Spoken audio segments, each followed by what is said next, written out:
TED Women, what's up? Not good enough. Hello, TED Women, what is up? My name is Maysoon Zayid, and I am not drunk, but the doctor who delivered me was. He cut my mom 6 different times in 6 different directions, suffocating poor little me in the process. As a result, I have cerebral palsy, which means I shake all the time. Look. It's exhausting. I'm like Shakira meets Muhammad Ali. CP is not genetic. It's not a birth defect. You can't catch it. No one put a curse on my mother's uterus, and I didn't get it because my parents are first cousins, which they are. It only happens from accidents, like what happened to me on my birthday. Now, I must warn you, I'm not inspirational. And I don't want anyone in this room to feel bad for me, because at some point in your life, you have dreamt of being disabled. Come on a journey with me. It's Christmas Eve. You're at the mall. You're driving around in circles looking for parking. And what do you see? 16 empty handicap spaces. And you're like, God, can't I just be a little disabled?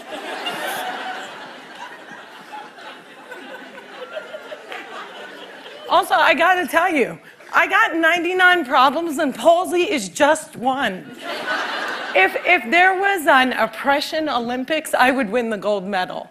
I'm Palestinian, Muslim, I'm female, I'm disabled, and I live in New Jersey.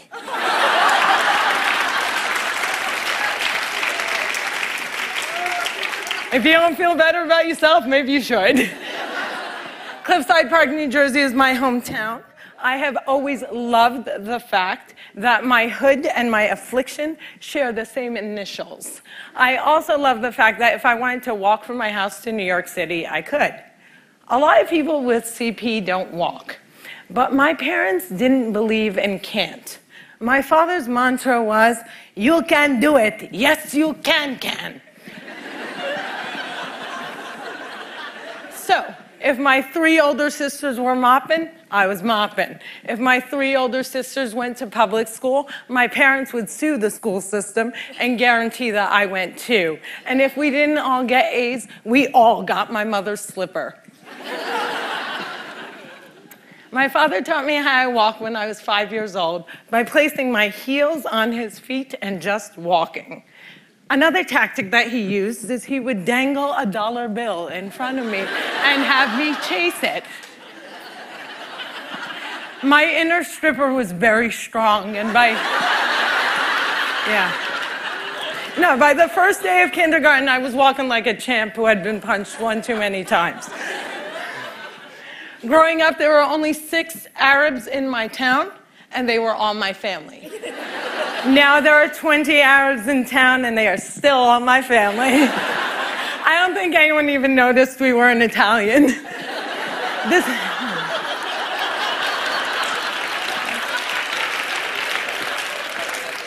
This was before 9/11 and before politicians thought it was appropriate to use "I hate Muslims" as a campaign slogan. The people that I grew up with had no problem with my faith. They did, however, seem very concerned that I would starve to death during Ramadan.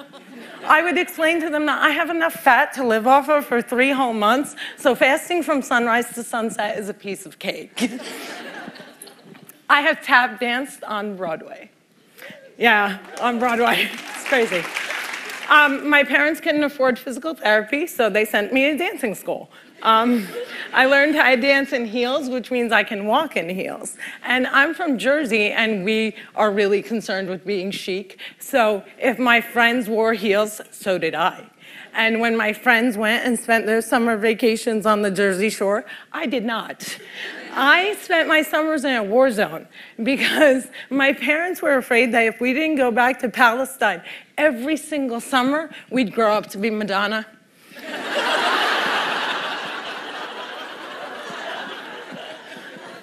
Summer vacations often consisted of my father trying to heal me. So I drank deer's milk, I had hot cups on my back, I was dunked in the Dead Sea, and I remember the water burning my eyes and thinking, it's working, it's working.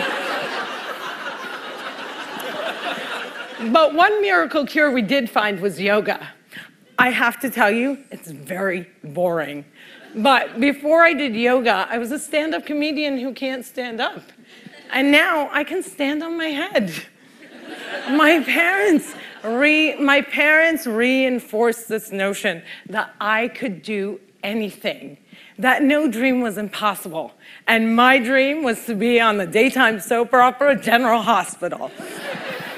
I went to college during affirmative action and got a sweet scholarship to ASU, Arizona State University, because I fit every single quota. I was like the pet lemur of the theater department. Everybody loved me. I did all the less than intelligent kids' homework. I got A's in all of my classes, A's in all of their classes. Every time I did a scene from The Glass Menagerie, my professors would weep. But I never got cast. Finally, my senior year, ASU decided to do a show called They Dance Real Slow in Jackson. It's a play about a girl with CP. I was a girl with CP. So I start shouting from the rooftops, I'm finally gonna get part. I have cerebral palsy. Free at last, free at last. Thank God almighty I'm free at last. I didn't get the part. Sherry Brown got the part. I went racing to the head of the theater department, crying hysterically like someone shot my cat, to ask her why. And she said it was because they didn't think I could do the stunts. I said, excuse me, if I can't do the stunts, neither can the character.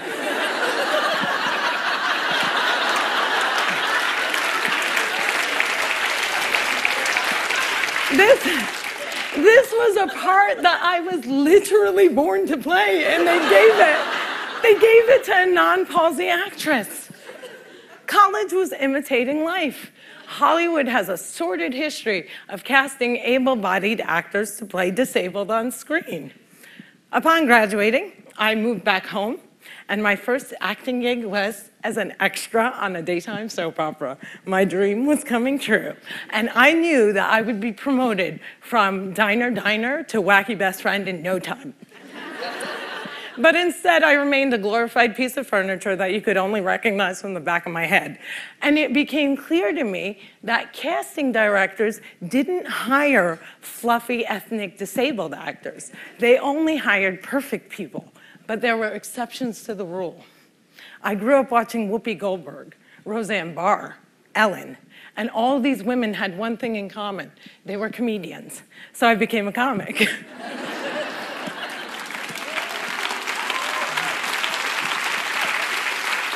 My first gig was driving famous comics from New York City to shows in New Jersey. And I'll never forget the face of the first comic I ever drove when he realized that he was speeding down the New Jersey Turnpike with a chick with CP driving him.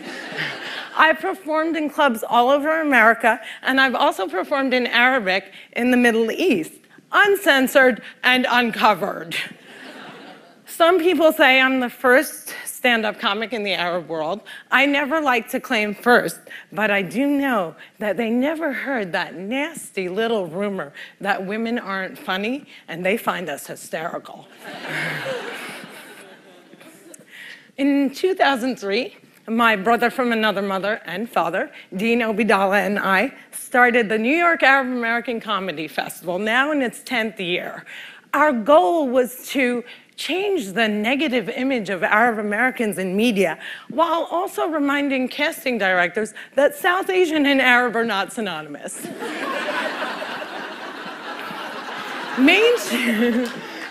Mainstreaming Arabs was much, much easier than conquering the challenge against the stigma against disability. My big break came in 2010. I was invited to be a guest on the cable news show Countdown with Keith Olbermann. I walked in looking like I was going to the prom, and they shuffle me into a studio and seat me on a spinning rolling chair. So So I looked at the stage manager and I'm like, excuse me, can I have another chair? And she looked at me and she went, 5, 4, 3, 2, and we were live, right? So I had to grip onto the anchor's desk so that I wouldn't roll off the screen during the segment. And when the interview was over, I was livid. I had finally gotten my chance and I blew it. And I knew I would never get invited back. But not only did Mr. Oberman invite me back, he made me a full-time contributor and he taped down my chair.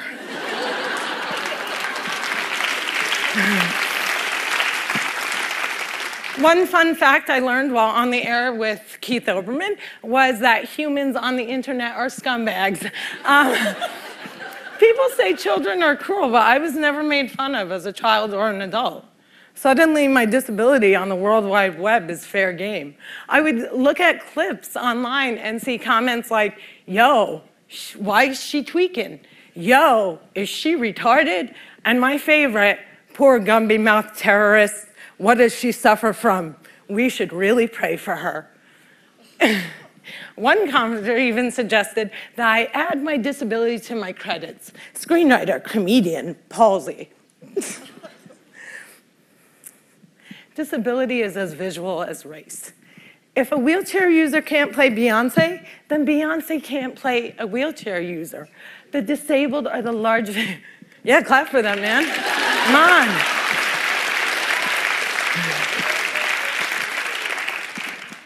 People with disabilities are the largest minority in the world, and we are the most underrepresented in entertainment. The doctor said that I wouldn't walk, but I am here in front of you. However, if I grew up with social media, I don't think I would be. I hope that together we can create more positive images of disability in the media and in everyday life. Perhaps if there were more positive images, it would foster less hate on the internet. Or maybe not. Maybe it still takes a village to teach our children well.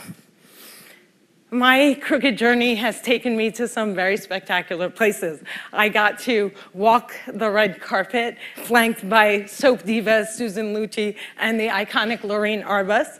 I got to act in a movie with Adam Sandler and work with my idol, the amazing Dave Matthews. I toured the world as a headliner on Arabs Gone Wild. I was a delegate representing the great state of New Jersey at the 2008 DNC, and I founded Maysoon's Kids, a charity that hopes to give Palestinian refugee children a sliver of the chance my parents gave me. But the one moment that stands out the most was when I got, before this moment,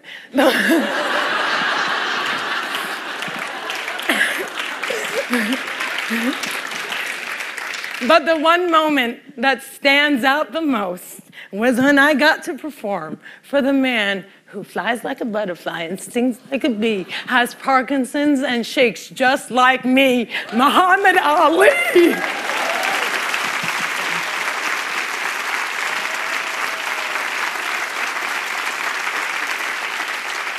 It was the only time that my father ever saw me perform live, and I dedicate this talk to his memory. Allah yarhamak yaba. My name is Maysoon Zayid, and if I can, you can.